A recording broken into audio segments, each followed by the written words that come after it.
మెదక్ జిల్లా చేగుంట మండల కేంద్రంలో నేడు బీఆర్ఎస్ పార్టీ రాష్ట్ర పిలుపు మేరకు గాంధీ చౌరస్తాలో ఎమ్మెల్సీ కవితను ఈడీ అరెస్టుకు నిరసనగా బీఆర్ఎస్ శ్రేణులు రాస్తారోకో నిర్వహించారు.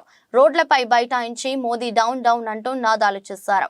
ఈ కార్యక్రమంలో మండల అధ్యక్షులు నారాయణ రెడ్డి, జడ్పీటీసీ ముద్దాం శ్రీనివాస్, నాయని రాజగోపాల్, వడ్డేపల్లి నరసింహులు, జింకా సీను, అంజిరెడ్డి, పట్టణ అధ్యక్షులు ఎర్ర యాదగిరి, టెలికాం బోర్డు మెంబర్ సోమ సత్యనారాయణ, యూత్ అధ్యక్షులు అన్నం రవి, జనరల్ సింగ్, యాట సిద్దిరాములు, కుమార్ యాదవ్ తదితరులు పాల్గొన్నారు.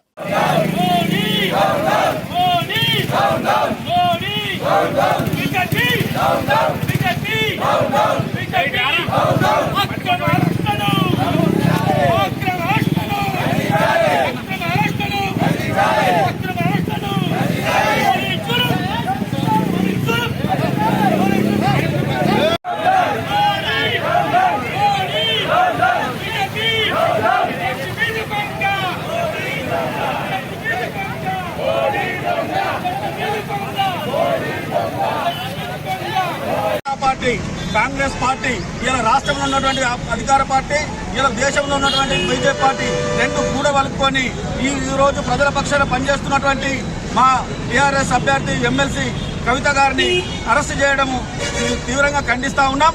ఈ రోజు పార్లమెంట్ ఎన్నికలు సమీపిస్తున్న సమయంలో ఈనాడు టీఆర్ఎస్ పార్టీకి కేసీఆర్ గారు పెడుతున్న ప్రజా ఆదరణ చూసి ఈ రెండు పార్టీలు కూడబలుకొని ఈ రోజు అక్రమ అరెస్టు ఈడీ ద్వారా అరెస్టు చేయడం జరుగుతుంది. ఈ ఈడీ అరెస్టులు కూడా కోర్టులో జరుగుతున్నప్పుడు, కోర్టు కేసులు ఉన్నప్పుడు ఎలాంటి నోటీసులు ఇవ్వకుండా ఇవాళ కేసీఆర్ గారికి వస్తున్న ఆదరణను ఈ జాతీయ పార్టీలు రెండు, భారతీయ జనతా పార్టీ, కాంగ్రెస్ పార్టీ, రేవంత్ రెడ్డి, మోడీ ఇద్దరు కూడబలుకొని నిన్న అరెస్ట్ చేస్తున్నటువంటి కవితకు అరెస్ట్ చేస్తున్న అరెస్టును తీవ్రంగా ఖండిస్తా ఉన్నాం. తెలంగాణ ప్రాంతం మొత్తం, తెలంగాణ రాష్ట్రం మొత్తం మేమందరం ముక్త కంఠంతో ఈ ఈడీ దాడులను తీవ్రంగా ఖండిస్తా ఉన్నాం.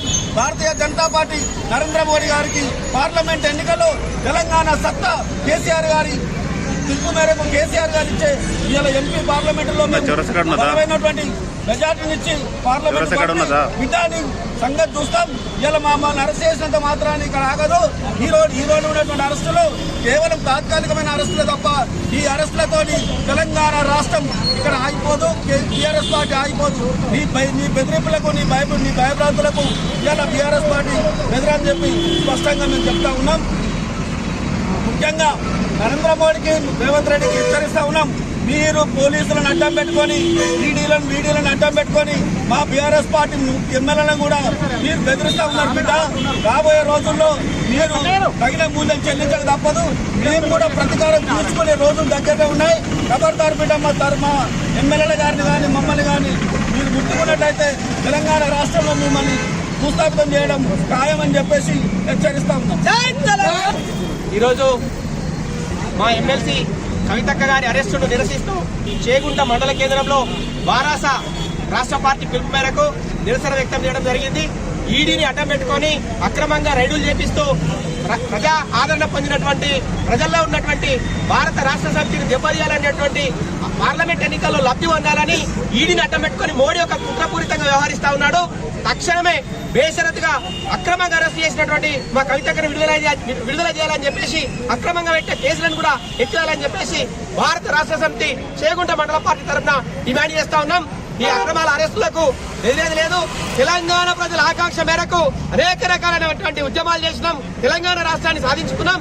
ఇలాంటి ఉద్యమాలు మాకు కొత్త కాదు, ఇలాంటి అక్రమ అరెస్టులు కూడా కొత్త కాదు. భారత రాష్ట్ర సమితి పార్టీకి తక్షణమే తెలంగాణ రాష్ట్ర ప్రజలకు క్షమాపణ చెప్పి కవితక్కను విడుదల చేయాలని డిమాండ్ చేస్తా ఉన్నాం. ఎమ్మెల్సీ కల్వకుంట్ల కవితక్క గారిని చేగుంట మండలంలో ప్రతి గ్రామం చేసిన బీఆర్ఎస్ కార్యకర్తలు అందరి ఆధ్వర్యంలో అక్రమ అరెస్టును ఖండిస్తూ, ఎందుకంటే 14 ఏళ్లు ఉద్యమ చరిత్ర కలిగిన బీఆర్ఎస్ పార్టీని ప్రజల్లో వస్తున్న ఆదరణ చూసి మొన్ననే గత 3 మాసాల కింద వచ్చిన కాంగ్రెస్ పార్టీ, సెంట్రల్లో ఉన్నటువంటి 10 సంవత్సరాల బీజేపీ పార్టీ వాళ్ళందరూ కూడా తలదనే రీతిలో రేపు పొద్దున ఎంపీ గెలవబోతున్నారు. కాబట్టి ఆ గెలుపును తట్టుకోలేక కావాల్సి ఒక మహిళా ఎమ్మెల్సీ గారిని నిన్న 2 రోజులు, ఎందుకంటే శనివారం సండే ఉందని చెప్పేసి దాదాపు సంవత్సరం నుంచి పెండింగ్లో ఉన్న కేసును నిన్న ముందు తీసుకొచ్చి ఫస్ట్ సర్చ్ వారెంట్ అని, ఏది హౌస్లో తనిఖీ అని చెప్పేసి రకరకాలుగా చెప్పేసి 6:30 గంటల వరకు కూడా ఈడీ అధికారులు ఆమె అరెస్ట్ అని చెప్పకుండా 6:30 గంటలకు అక్రమ అరెస్ట్ చేసి ఢిల్లీ తీసుకుపోవాలంటే కూడా ముందుగా మన తెలంగాణ రాష్ట్రంలో హైకోర్టు వాళ్ళు పర్మిషన్ తీసుకోవాలి. అట్లాంటి ఏం చేయకుండా కూడా వాళ్ళ ఇష్ట రీతిన, ఎందుకంటే వాళ్ళ బిజినెస్ అదాని అంబానీ ఎన్ని చేసినా వాళ్ళ కుట్రలు వాళ్ళు బయట రాకుండా ఏదో చిన్న కేసుకు సంవత్సరం ఇట్లా ప్రొలాంగ్ చేసుకుంటా 2 సార్లు విచారణ అయ్యేది ఇదే అని పిలిపించే సంవత్సరం దాదాపు సంవత్సరం నుంచి ఇదే కేసును పొడిగిస్తూ కావాలని ఎలక్షన్ ముందు పార్టీ డ్యామేజ్ అరెస్ట్ చేసి కాబట్టి ఈ అరెస్టును ఖండిస్తూ ఈ ఉద్యమం మాకు కొత్త కాదు. ఈ అరెస్టులకు కూడా భయపడు. రేపు రాబోయే పార్లమెంట్ ఎన్నికల్లో బీఆర్ఎస్ పార్టీ చూస్తాం. బీఆర్ఎస్ పార్టీ అంటే కేసీఆర్ బీఆర్ఎస్ పార్టీ కాబట్టి ఈ అరెస్టులకు భయపడవు. జై తెలంగాణ.